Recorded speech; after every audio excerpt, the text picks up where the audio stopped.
Hello, everyone. Welcome back to Conversations from the Hearth.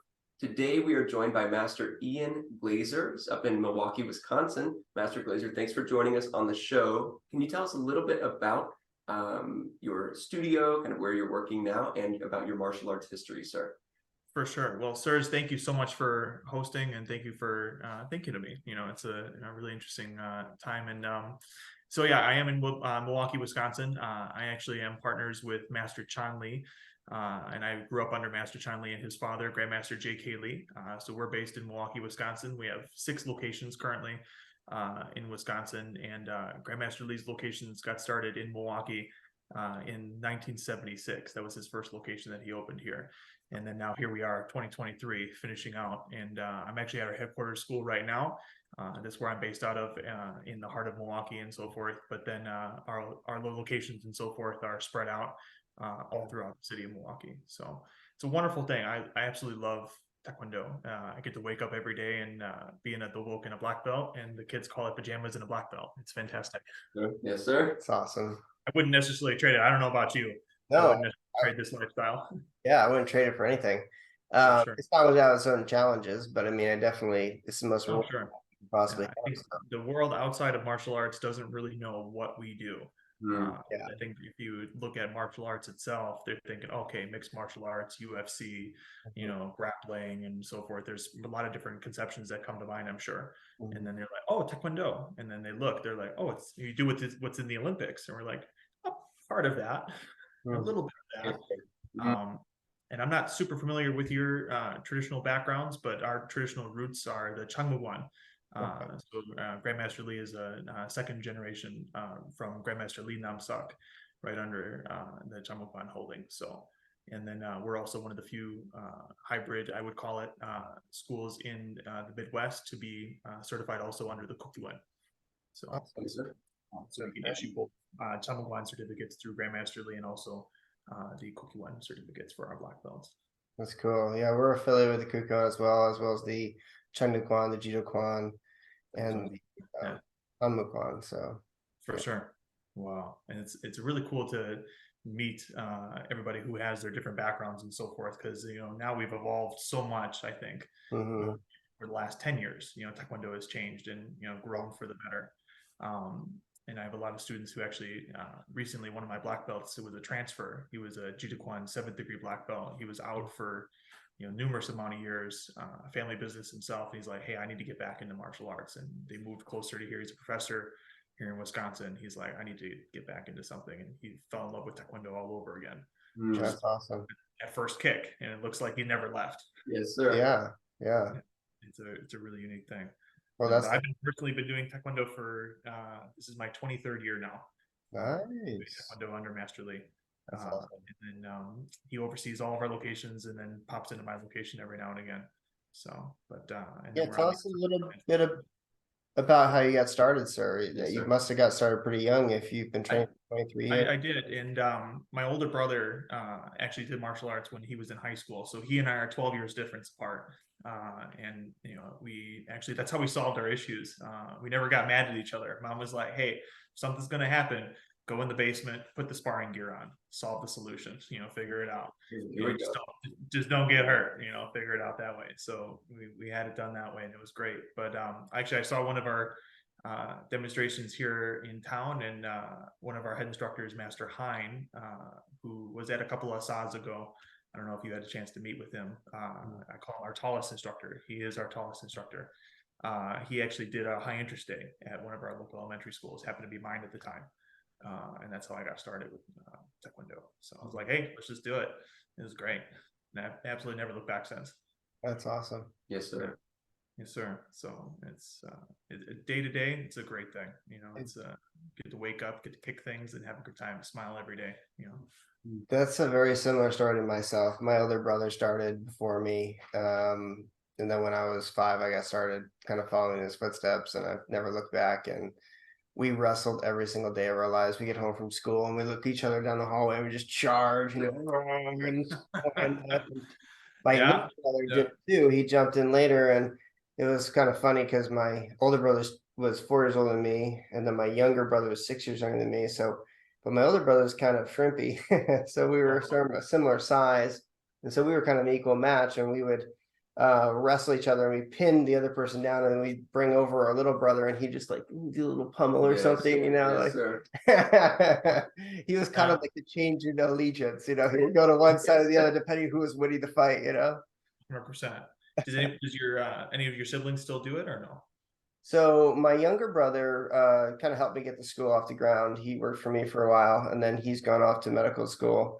My other brother, I've been trying to work on him for a long time. He did get his black belt, and he did it when we were kids, but you know, in the end, there can only be one, it seems, because you know, it's just like you get so obsessed with it that it's like they need their own thing. And so my older brother went into wilderness survival, and he's really, that's his passion. And my younger brother really went into theater, and that was what he sort of became passionate about. But I just kept staying with the martial arts. Oh, for sure. No, it's I kind of did the unique thing as well with that. My siblings are all in the medical field and they've done their things and whatnot. And then you know, I ventured off in the martial arts, and ironically, my parents started a handful of years later. Nice. So, and they're both black belts. So my mom, who was actually at the ASA conference, Okay. is one of my administration directors here at the school. And That's she helps me a couple times, just part time, a couple times throughout the week. So yeah. Master Lee's philosophy with that is, and I see it ring true on a regular basis, is you have the Tima Ajimas that have the whole family of moms that just Yeah. love this, and they bring good energy. Yeah. They're the first ones that you might see. You might not see your instructor right away when you come in for class, but they're the first ones that might be at the desk, or they might be in the lobby when they come in for class, and they're just bringing in the energy when they come in for class. It's super awesome. Yeah, So, our Ajima group is pretty awesome too. I feel like I don't know if it's always been the case. I think it's always been somewhat the case, but I feel like right now, or at least with our school as it is currently, we have like amongst the adults, like the moms group is it's pretty awesome, you know, like well, I would assume all of them train. all the moms, I wish, but we do have a lot of moms training. Yeah. We're working on it. Yeah, let's do a little ad right now. Come on, moms, let's get in there. Right, exactly. No, you're building memories with your children. Come on the floor. Yeah, no, I mean, it's great. And I mean, what better way to lead than from the front? You know, it really shows a lot of character when you get out there with your kids. My dad jumped in with us. We were all like second-degree black belts, and he jumps in, you know, puts on that white belt, and that must have been hard for him. You know, now that I think back on it, you know, here he is like having to say like yes, sir, to like his son who's like 12, you know, and just thinking, man, that must have been tough. It's probably also why he sidekicked me all the way across the room, knocked me out the back door, and I fell out in the street. Yeah. Yeah. I tell my students all the time, is no matter how good you get, your parents will always still be able to outrank you and kick harder than you.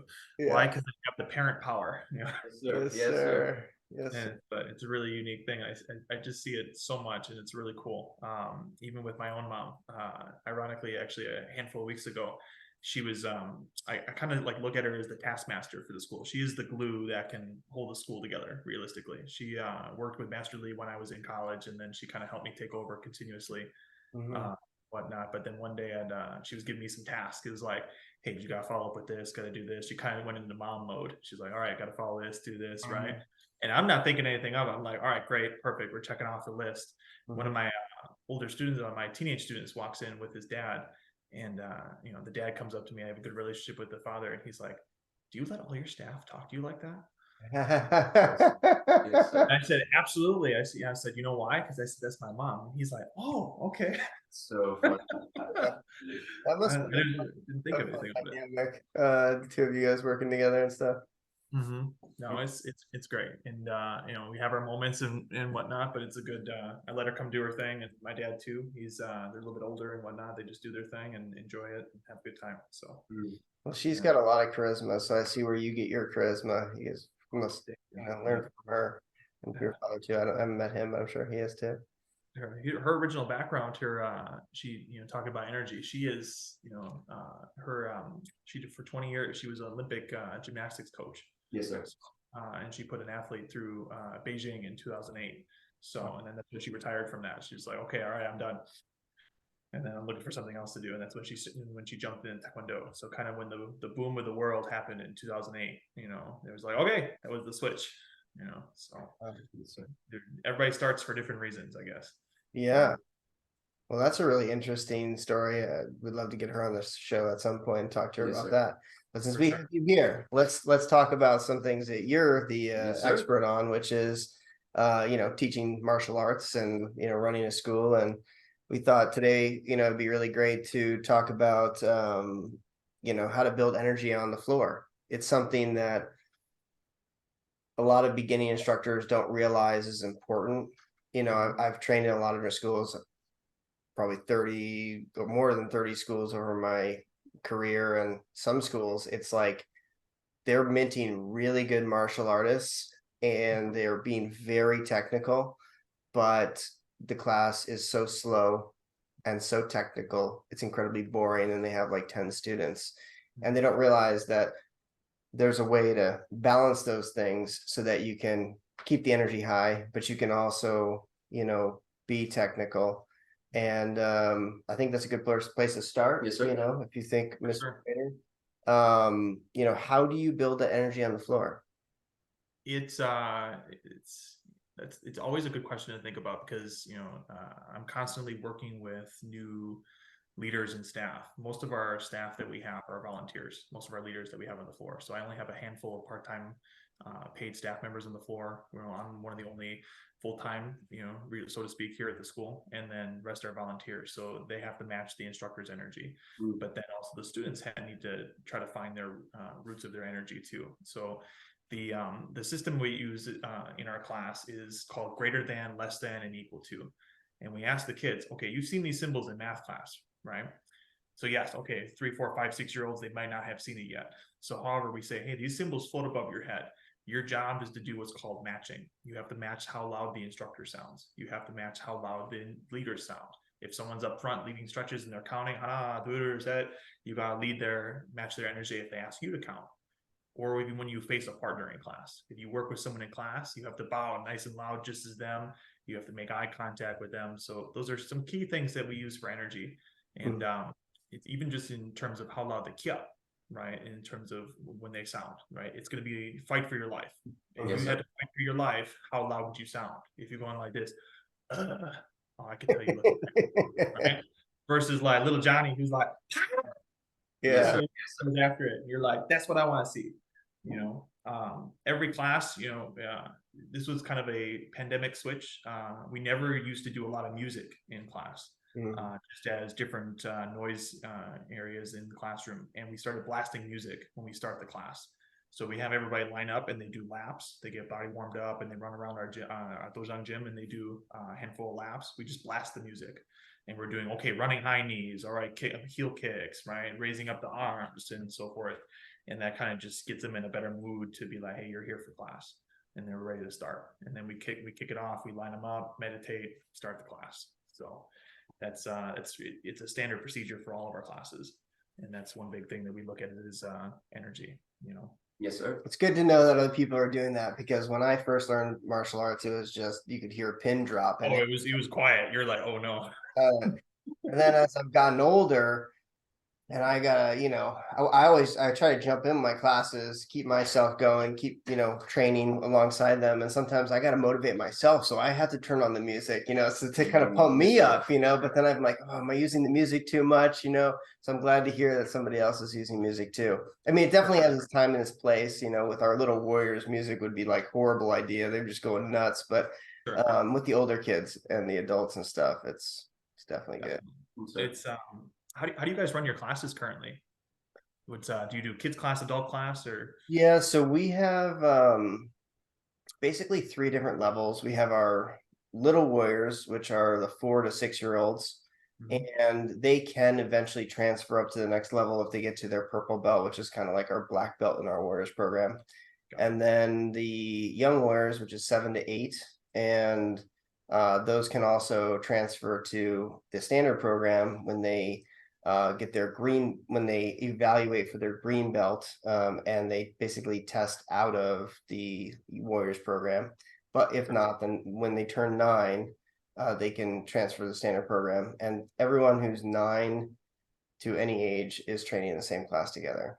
Yeah, and we will we try our best to, when possible, section the adults off over here, the teens and adults over here, and the younger kids over here. And maybe the younger kids are working with an instructor, and then the teens and adults are working with each other, whatever that class needs. But yeah. No, I get you. That's awesome. We've done a very similar, shift and so forth. We just have everybody in the same class and we just break it up by belt. But I think that can incorporate some different energy in the class too. Is you might have a small handful of adults who are like, oh, I'm looking only for adult classes or something, looking for certain things. And we're pretty straightforward with our families and saying this is how we run the class, but then they realize, oh, this is still the same energy. I treat it like it's a kind of militaristic class, because you have to. That's a really interesting topic that I would love to get into in another podcast. I know we're all over the place here. No, because it's something that we've been really trying to figure out too, is the whole family class thing. I know you guys do that, J.K. Lee and Chun Lee. I was talking to him and Master Chun Lee, and he was kind of like saying like, this is what you should do. And I kind of agreed with him in some ways, but it also has its challenges, for sure. Because definitely are only looking to train with other adults. And I'm a people pleaser. Like, I want to give people what they want. So I'm like, oh, I want to give you this, but it's also really difficult to have as many classes as we have and separate them out so that there's adult only classes and kids classes and family classes and all this kind of stuff that people want. At the end of the day, it's like, well, do you want a nice schedule with a lot of flexibility where you can come anytime, any day of the week and have a class you can jump into?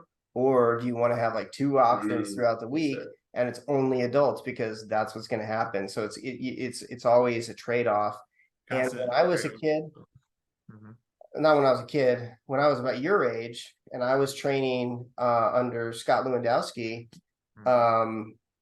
he had all family classes, and I never thought anything of it. And I was like, top form, training hard. And it didn't really bother me that there were kids in there. So I was like, well, when I was that age, it didn't bother me. But I think there's a new industry now, that kind of adult martial arts industry that didn't really exist before. And that's kind of putting a lot of pressure to have adult only classes. Anyway, that's a topic for another day. 100%. And it's all these topics that are in our brains and so forth kind of come back to what we're talking about originally. It's energy. How can we give the best service? That's kind of what our role is on a regular basis. Even simply when they walk through our door. I've had a lot of different conversations with some of my youngs and so forth on even just getting started when they come in for class. And I've always asked this controversial question: if they're late, do they do push-ups?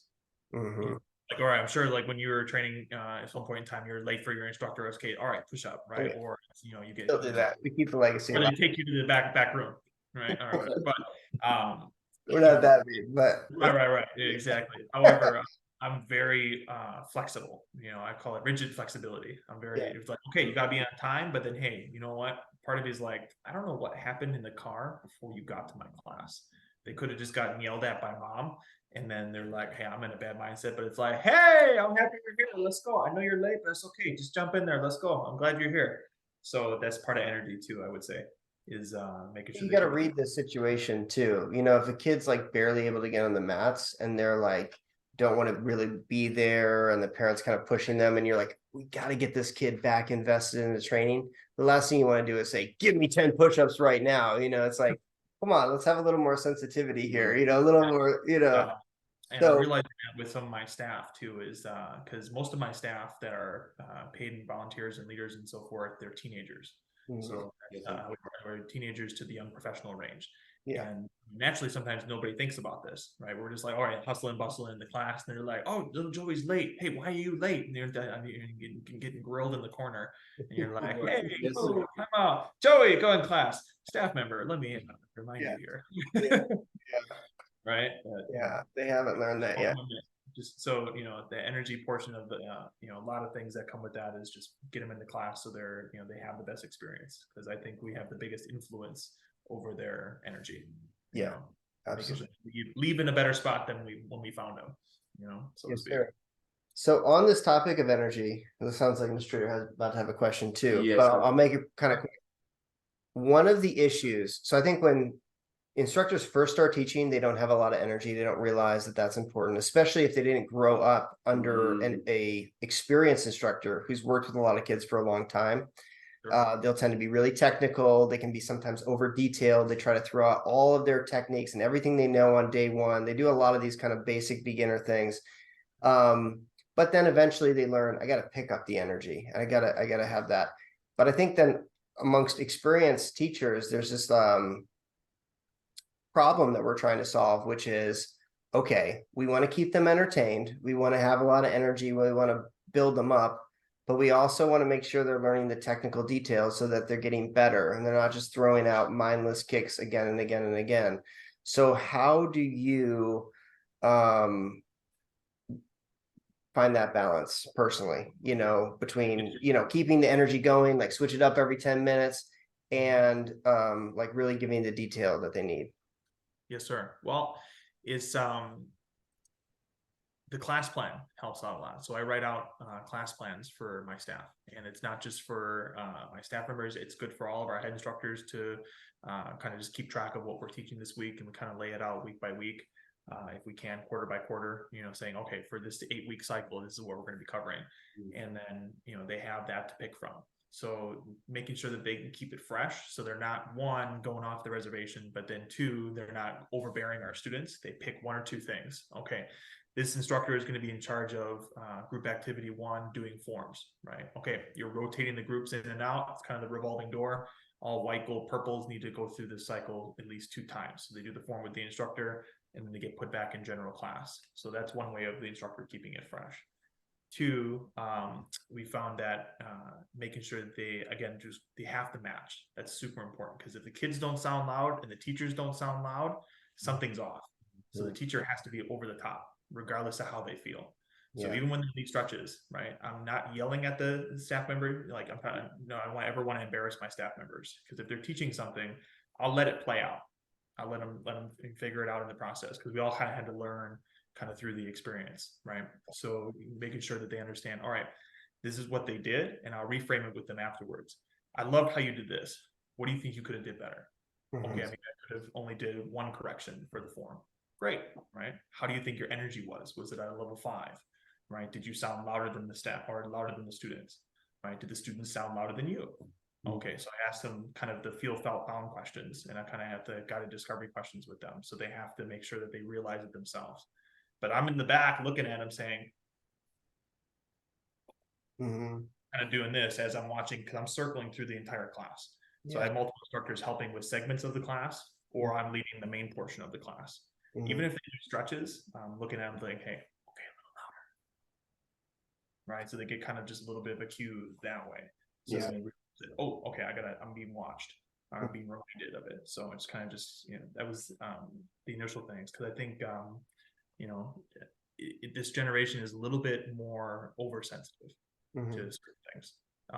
So I don't want to, crush their self-esteem, right? I want to make sure that they kind of get built up in some direction, and then they can take that positive direction, or they can take that corrections from their seniors without feeling like, oh no, I've already taken 5 steps back, because it's like, all right, we don't want to say you suck, but it's like, all right, let's get to the point. Let's do it. Let's see how we can get there together. We can turn ordinary into extraordinary, so to speak. Where I have a 7-year-old green belt who's never done stretches before, or led the stretches. Okay, Joey, you're leading today. Wait, what? Oh, okay, good. All right, you know how to do it. Hands on your hips, neck rotations. All right, you count. 1, yes, sir. 2, sir. 3, sir. So kind of building it that way is been what we've been able to do pretty successfully, and it's always constantly changing. I really like how you put it, where they have to match your intensity, your excitement. Something I talk to my staff a lot about is, like, we're sort of like these conductors for the kids, and that conduction starts like the moment they step through the door. Their experience in the lobby, the sounds they hear, the way that things are structured, kind of leads them to a certain disposition when they get on the mats, and everything is perfectly curated, that entire experience on and off the mats and in and out of the dojo. Yes, sir. And sometimes when the kids are, looking a little bored, we got to bring the intensity. But sometimes when the kids are getting out of control, we got to bring down the intensity. and my instructors need to match what I'm doing, so that, if, because sometimes you'll get like a kid who's like, he looks like he's about to cry because it's too intense, and then the instructor's like, go go go go go, and they're like, ah, and they just melt out, right? And meanwhile, like, I'm bringing down my tone because I see this is happening to calm down the class, and the beginning instructor doesn't see that. But I have never put it exactly the way you said. Like, what do you say? The less than, greater than, equal to. I'm saying greater than equal to. So And that's kind of cool. they have to realize, all right, the matching is super important. We don't ever want anybody to see you as less than. Mm-hmm. Man, I'm fired today with the phone calls. Sorry. If I can pause for one moment, I apologize. Gotta grab this. Got it. And We'll cut around that, don't worry. We'll make it look good. We don't have very good editing skills, but we'll figure something out. Okay, yes, sir. I think there's different ways to do it. Very cool. Yes, We're sir. gonna put like a cut and then a big siren sound, and then we're gonna cut back in. That's what we're gonna do. It's gonna be great. Excellent. Nice. You're like Okay, so what were we talking about? We were talking about we were just kind of at the tail end of some energy here. Yeah. With greater than, less than, equal to. So Master Lee designed this for our kids program because part of our program revolves around verbal defense and influence. So, and we're one of the few martial arts schools in the country that does this program. That it's a current reality-based training style program that's used for law enforcement and also healthcare professionals, but it's also been brought into the education system for teachers to understand how they can communicate better with their peers or with teachers or with individuals, right? And especially if someone's at a higher level of not, feeling safe or so forth, right? So being able to de-escalate a situation. So then using these verbal skills with greater than, less than, equal to shows how they feel, how they look, how they sound. So it's super important that that's what we've been reminding our students daily of, right? You don't ever want to have little Joey look at you as less than. I don't see you as less than, so don't look like it. Second, don't ever sound like it. That's why you have to match, even when they shake someone's hand for the first time. So that's how we use that, sir. That's awesome. That's really cool. I think that's another maybe topic. That's really cool. Yeah, that's a whole different area. So these different energies, we can go different day and night with these, sirs. Yes, how did you guys develop that, or did you? So Master Lee developed that in early 2000s and so forth, and with different projects that he was working on at the time, actually with the founder of what was the Verbal Defense and Influence program at the time, Professor George Thompson. So that was their project that he worked on, and then we were able to use it for our students and whatnot. So, so different topics for different times, but it's just a law of the universe, so to speak. Because we don't. If you, I'm sure if you go out with your family, and heightened awareness, if someone says something that's not nice to your kids, Papa Bear is going to come out, I would imagine, right? So bringing energy or understanding how to, remain calm under pressure and, look confident, something like that is super key. So yeah. Well, if anyone's going to develop something like that, it's going to be Master Chanley, because that guy's got so much charisma. It's crazy. It's absolutely every time I talk to him, he's like, "Oh, I'm working on something." I'm like, "Oh boy." Yeah. Yes, sir. Yes, sir. He's a funny guy. I every time I go to a seminar of his, like, I feel like people don't appreciate how funny he is, but he's a real funny guy. I really like it. 100%, definitely. Absolutely. So, Mr. Trader, Yes, you sir. had some questions you want to jump in here with? Yes, sir. So actually going back to kind of the beginning of the conversation as you were introducing yourself, you said something that really intrigued me, and it was about raising the energy at the very beginning of class, right? You put on the music, they're running around, but then you said you bring them in, you do some stretching, and you do meditation afterward. Now, this kind of leads me into something I wanted to discuss with both of you, which is feeling the energy in a classroom.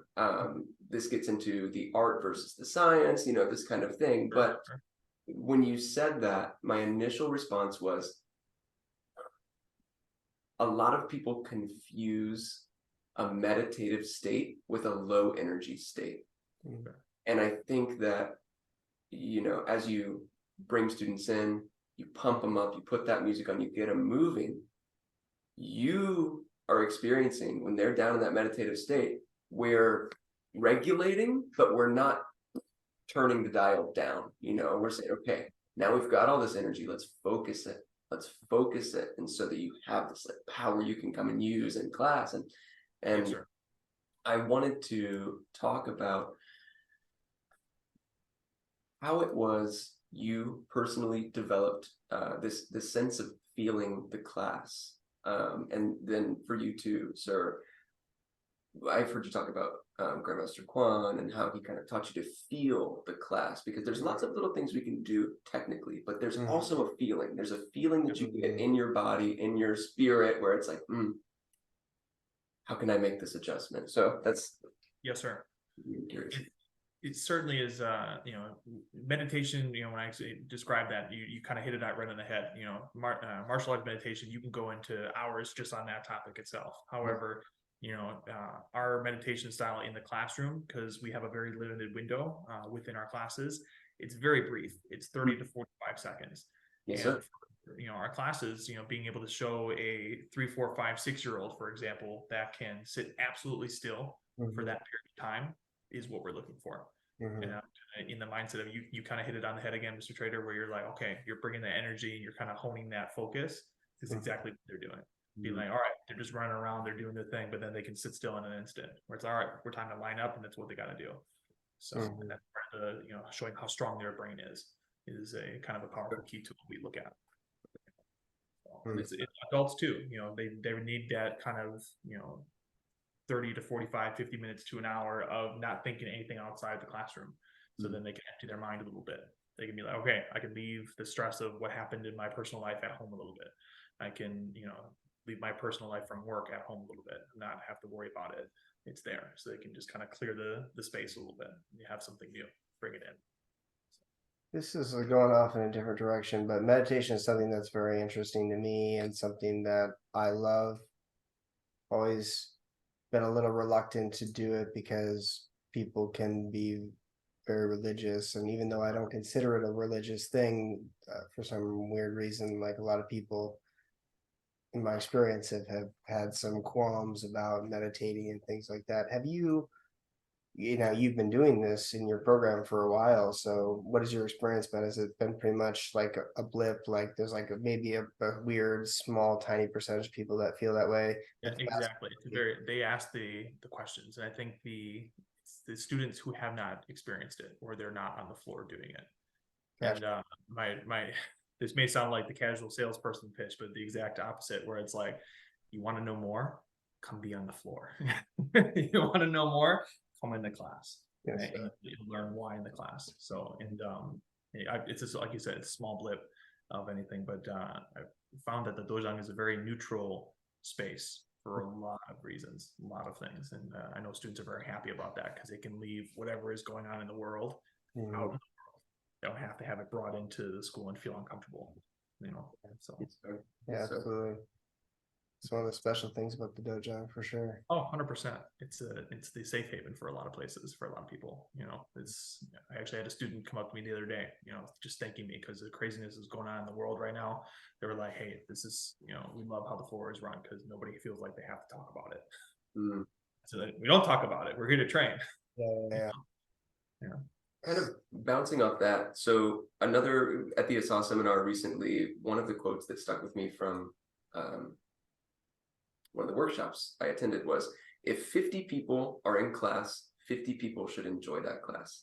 And this is something that when it comes to feeling out the energy of a class, you can have that one student, maybe 1 in 20, 1 in 30, right? And if 29 people are having a good time and there's one student who's a little off, I know as an instructor, I feel that, but also for that student, my attention tends to get drawn to that student. I'm like, okay, sure, what's going on? What's going on today? How can we crack this case? And my question off of that is, what is it for you that makes a class feel good?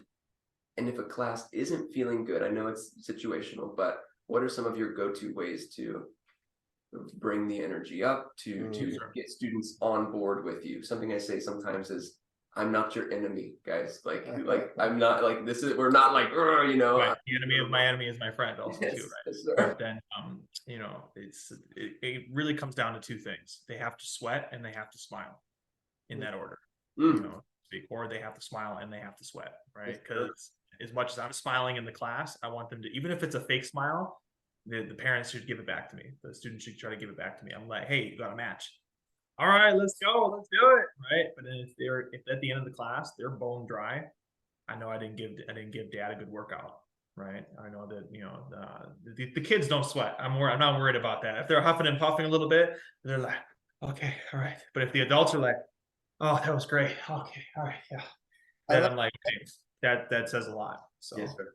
I like to walk around and I just like look at the kid's brow and I'm like, you need to do 10 more. You need to you do 10 actually more. oh, that's right, I forgot you're 10 years old, you don't sweat. Yes, sir. Yes, How sir. is that possible? How are you not overheat? Yes, you know, there's you know, interesting things too. Actually, ironically, I have a student who actually you know, has like a little bit of a slight genetic disorder. He cannot sweat really a lot. Kind of overheats a little bit. Yeah. But he's ways to manage it. And I'm just like, you good? He's like, I'm good. I'm like, you're smiling? He's like, yeah, I'm good. So you know, that just, you know, makes my day. You know, if I can get it out of them, even if it's a fake one where they're like, all right, I'll do it. All right. They've already taken that first step to realize, okay, I feel a little bit better. So that's the biggest success that all of our locations have had. And I think that's maybe a good testament to any good Taekwondo instructor. A lot of great Taekwondo instructors have that ability. And it took me a long time to figure that out because my former instructors were all like kind of military based and never really smiled. So I was just like, oh, okay. And then it's like, oh, you can actually have fun while you do this. Yes, sir. Yes, sir. Yes, sir. Different ways of fun. Like our ways of fun growing up was like the different ways of fun for them now. So you got to realize how you're tailoring it to your audience that you're with. You know, it's a very unique. That's a challenge itself. Even if you said someone's not really feeling the energy, you are naturally kind of drawn to someone. You're like, how do I get you to smile? How do I get you to actually laugh at, you know, my references that are probably, you know, way out of whack? Yes, sir. You know, something of that sort too. You know. So, I mean, raising the energy is really good. But also, sorry, sir. Keeping the energy. I think we were going to say keeping but the also energy. keeping it lighthearted, you know, like you're saying, like you want to see a smile on people's face. You don't want to be walking around with the shinai, like cracking people on their ankles. Like we feel like, no, we cannot do that. It's called child abuse. You cannot do that. But then you get rid of me with the pachagi. You're good. Yeah. But then how do you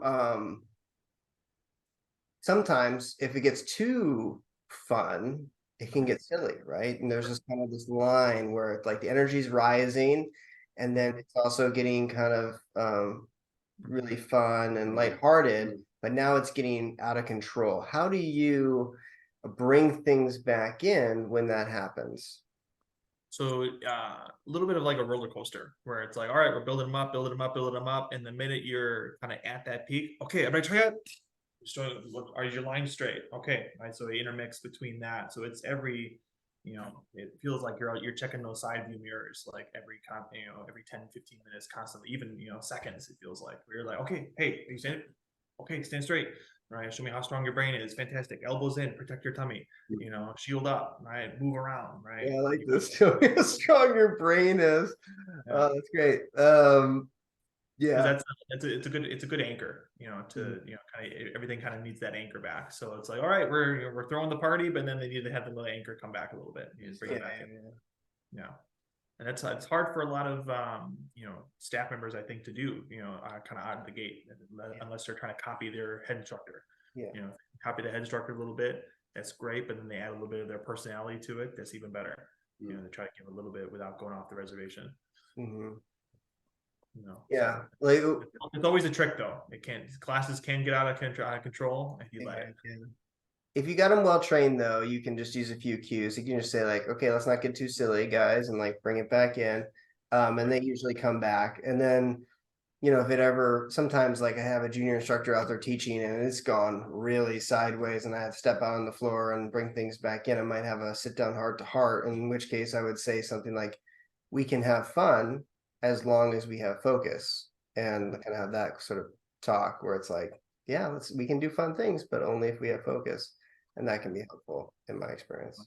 Or I'll third party it back around to that instructor that's teaching. If I have to step in, I don't want to embarrass my instructor. So I'll be like, okay, everybody sit down. Do you see so-and-so? They're teaching their huddle right now, and they look like they're about to cry. Why? Because they're not, you guys aren't paying attention. Do you want to see your instructor cry? Okay, then pay attention. I shouldn't have to be out here. They should be paying attention to you. Okay, sir, keep going. You're just like, I got you. I got your back. Yeah, that's because like you can see some of the frustration in the staff member too, where they're like, oh, okay, this is gonna be like a wild class. Yeah. Or they feel it afterwards. They're like, whew, that was a crazy class. Like, Yes, sir. Such a good teaching moment too, because then what we'll do is we'll do our little like debriefing in the office afterwards, and we'll talk about that class, and I'll say that all started 25 minutes ago at the beginning of the class. It was something small that was left unchecked that grew and grew and grew and got out of control. And this is a great learning experience where we can see if we don't take the initiative at the beginning, when this starts to manifest, it just can get to this point, you know. And you can say that to your blue in the face to like those, you know, 15, 16-year-olds who are just starting to teach at your school. But when they are out there and they're the one who are responsible for that class, and they feel it go sideways and they feel helpless, and you have to go basically save them on the floor, then they learn the lesson. They're like, okay, I got to get this. I got the now I know what the teacher's talking about. Now I've kind of figured it out a little bit. Yeah. Now we got to do it for next time. Right, gets one. I used to try to protect my staff from a lot of those getting the egg on their face, and I still do. Like, I don't want to like embarrass them, and certainly it's not a good thing for them to get too much egg on their face because they're instructor at your school. But like once in a while to learn that lesson, I think it's important, because for a while, like I was just teaching all the classes from the head, and I had everyone assisting the class, and I was like, you guys, it seemed like in my mind like they didn't realize how intense things really were from my side, because the class was looking perfect, but under the surface there was so much going on, and I would articulate it to them in the office, but they had never felt it themselves, and they had to get out there and basically feel what happens, what I'm doing under the surface, so that they can have the immediacy to take action even from an assisting instructor role. Yeah. It's definitely a constant game to challenge them and so forth and get that figured out. It's a interesting way to let them do it themselves, and you're like, okay. At the same time, you don't want to ruin the reputation of your instructor, but then at the same time, you also don't want to piss off your clientele. Because they're in your school, they're paying the tuition and so forth. They're there to get the experience. Yeah, absolutely. Edutained, as I've heard it say before. You get educated and entertained at the same time.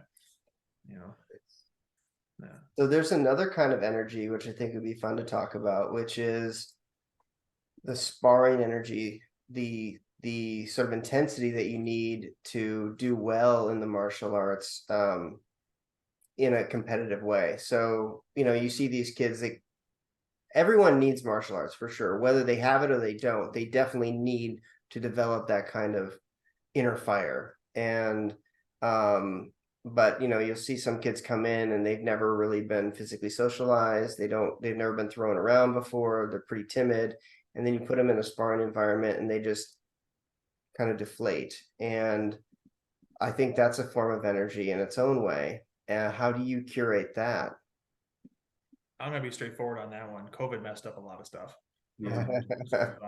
With social distancing and so forth, and there was a huge pocket of our student population that's never done a lot of contact with we were like scratching our heads trying to figure out our social distance curriculum and so forth at the time, and then you're like trying to get it back into it. There were some who were more standoffish in terms of like, okay, I'm still not ready for the contact yet, or I'm getting there, but then they had to realize that it's part of their self-esteem growth, that they have to kind of reintegrate that back. Some of our high belts had to kind of plug that section back into their brain. Oh, this is what it feels like to get kicked again. Oh, okay, this is what the kicking the hoogoos feels like and so forth. But For those who've never really had that introduction to it, it kind of still starts with our greater than, less than, equal to base. And then that's how they have to just start there. And we have to constantly remind them, saying, okay, if someone's going to kick at you, practice moving, but don't look like you're scared. Don't look nervous, and that so forth. And then they kind of have to fake it till they make it, so to speak. It's, you have to get kind of thrown in the fire at some point, and that's kind of what we're there for, is to help them. They're at the edge of the fire. We're there to give them a little push. Yeah. Okay, go into the flame. You'll be okay. We have a saying around here. We say like 1 foot in the fire, keep 1 foot in the fire. If you go 2 feet in, you get kind of burned, get too intense. And then if you don't put any feet in, it's too easy. You need to like kind of push yourself to grow and make things more challenging. And one of the things I do to help develop that kind of inner fire for students is I give them a mixture of combatants. So, I'll put them up against someone who's even more meek and more timid than themselves. Maybe someone who just started like today and is going through a lot of the similar things that they're going through. And they feel like, I can do this. Like I'm actually good at this. But then I also give them a balance. Like I'll put them up against someone who's got a little bit more inner fire. And then they maybe get knocked around a little bit and they think, oh, maybe I need to grow more. And some schools aren't like that. Some schools, I don't know if you've heard this expression, you got to be the nail before you can be the hammer. And like you go in and they just annihilate you from day one. And it's like, I call those like the hammer. You never transition over to the hammer or the neutral spot. Yeah. People just get broken, and they never get any stronger, because it's like taking somebody and throwing them in the fire and saying, get strong. If they come out of that, they're going to come out like a feral animal. They're not going to come out like a domesticated sheepdog that's going to defend the flock and be a boon onto society. It's a constant balance to play, and you gotta, as a head instructor, you have to kind of assess that with the student. You gotta, keep that in the back of your memory bank, but then, let the instructors know, hey, this person's first or second day sparring class. Okay, this person's had like 3 or 4 sparring classes. This person has had no sparring class whatsoever, right? Or they, had a handful of experience. They gotta kind of identify who's who and who can be helpful for that. Sometimes the over experience are maybe a little too helpful. Where they're kind of like the hammer. They're kind of beating it down, and then they have to, fight their passageway, help them. Then they have to realize it a little bit too. It's super important for them to know what they can do, work on for balance. Or, I tell all my experienced people that fight somebody who's new, okay, you're only allowed to do one technique. Do one technique. That's it. New little Johnny, go after it. Yeah. Kick the black belt as hard as you can. Go ahead. Kick, don't stop, right? Or so to speak, right? So you kind of have those moments where you're just gonna let them get in there, and then challenge the high belt too. Challenge the one who's had a little bit more experience to say, okay, fine tune this one technique, fine tune your cup kick, fine tune slide back kick. And you're like, dude, it's first day. Like, why you beating the snot out of him? Come on, Nunchi, man, come on. Yeah. But it's so interesting to, just dive into the minds of everybody you work with. You're like, ooh, that's what makes you tick. Ooh, that's what's going on in your world. Ooh, this is what's happening. I like that. That's one of the main reasons I like teaching, is I like trying to figure people out and how I can help them get to where they want to go. For sure. Especially with the kids. Like, I feel like sometimes I feel like I'm a lion tamer with my my bullwhip, and I'm they're moldable. They're moldable to where you need them to be, because that's your biggest superpower is influence. We're going to influence them for the rest of their lives, and that's a huge thing. I actually had some students come to my day class today. I haven't seen them in 10 years. They just graduated college, and now they're back in action. They want to continue training. That's awesome. I'm like, oh, that's great. It's a testament to your program. Absolutely. It's an interesting thing. It's so cool to see what they're doing now, where they're at, what they can do, and they realize that potential. But then it secretly kills me even more, because we push them to go do these great things, and then partway through, as a teenage instructor, they're like, hey, you want to do this more after you're done with college? No, I'm going to be a doctor. And we're like, we pushed him to be a doctor. That's great. But you're like, dang it, I just lost a good candidate. Yeah. And then they come back 5 years later. You're like, oh, okay, great. Yeah. Continue training. Yes, sir. Yeah. Well, we've taken a lot of your time. We don't want to take too much, but any final questions you want to ask Master Glazer? I do have one final question, and thank you, sir, for sitting with us today.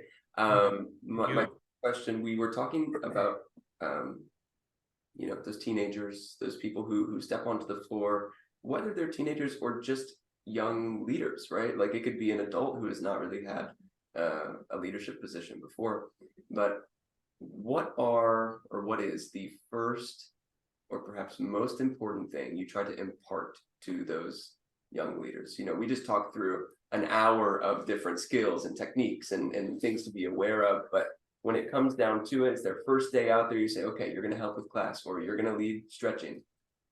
What do you throw at them to say, remember to boom? Biggest thing that we ask all of our leaders to do is to be the good finder. And what we do with that is it's called PCPC, praise, correction, praise, challenge, or praise, challenge, right? And in so less a few words, everybody who's holding a PAL target, I'm not, it's when I ask my leaders to help on the floor, I'm sure you find it with your instructors and leaders too. It's not like you need the help, but at the same time, you want them to grow as a leader. Here's how you need to do it. So even holding a PAL target for somebody in the class is going to be super helpful for them building that foundation. And when they do the targets and they work with the drills and they work with the line and they work with the group, they have to at least make contact 3 times with someone in the class or in that group, right? Everybody gets a good job. They find something that they did good. Man, I like how you did that kick. Mm-hmm. Well, I like how you worked on your spatial awareness. I like your focus today. And then they come back around and do that again. Then they all get the appropriate, touches, high fives, fist bumps, right? Double fist bumps, thumbs up, right? Man, mom, did you see that? Right? So you're kind of looking at, all right, you have to be the good finder, and that's their primary role. So we teach them how to do that. That's first and foremost. But when they hold a PAL target, they cannot just be like, hey, that was good, right? They sound like a robot. Yeah. That's how they have to interact with everybody. So someone who's 10 years old or an adult who's learning how to do that, they realize, oh, this is what I can do, right? Mm-hmm. Or they lead the stretch. Oh, okay, this is how I should sound, right? Yeah. Man, I like how you're doing that side split. Wow, that looks great. Mm-hmm. Even if it's ugly, I'll be like, man, that improved a lot. That looks awesome. Have you been working on that? Right? Yeah. Yes, sir. Kind of, give them a little bamp up, give them a little energy, to kind of do that themselves, and they realize, oh, my instructor noticed, my assistant leader in the class noticed. So even if it's like there's something to work on, it's there. So that's really interesting. I've always heard it praise, correct, praise, but you said praise, correct, praise, challenge. Praise, correct, praise, correct, basically, or right? Yeah, praise, correct, praise, challenge. Oh, so challenge. Okay, so that's the last C that one would be challenge. So if you give them a praise, hey, Johnny, I love how you did that side kick, right? One more small detail I want you to work on is just making sure you turn your foot a little bit more. So you hit with the blade of your foot or hit with your heel. That was really good. I like how you did that. Do that 10 more times. So then they realize a challenge. Okay, kick higher than the instructor by next week. That's the challenge, right? Or do 50 wall side kicks, right? On your own. I want to see your side kick improve by next week for nationals, something of that sort. Right. So it's a great. Nice. Yeah. Well, it's been a pleasure, sir, having you on. Sure. Well, again, thank you so much. Thank you. Yeah, no, you guys are doing great things up there in Milwaukee. You guys are a big inspiration to the whole Taekwondo community of instructors out in the country. It was great to get to meet you through the ASA events. And, let's stay in touch. We'd love to have 100%, you. Definitely. We'd love to get everybody connected. Our teachers built the 4-way, and then we're just here to continue the path, and we're just here to keep everything going and keep it going on for our next generations to continue their legacy too. So that's super awesome. Yes, sir. Very cool, sirs. Well, again, thank you so much. We'll definitely connect very soon. We'd love to see everybody sometime soon. Yes, sir. Yes, sir. Take care. If you enjoyed that podcast, please consider liking and subscribing to our YouTube channel, as well as hitting the notification bell. We offer in-person, group, and private lessons at our facility in Kyle, Texas, as well as virtual lessons anywhere in the world. If you'd like to learn more about our programs, you can find us online at risingphoenixtkd.com. blackbeltacademy.com.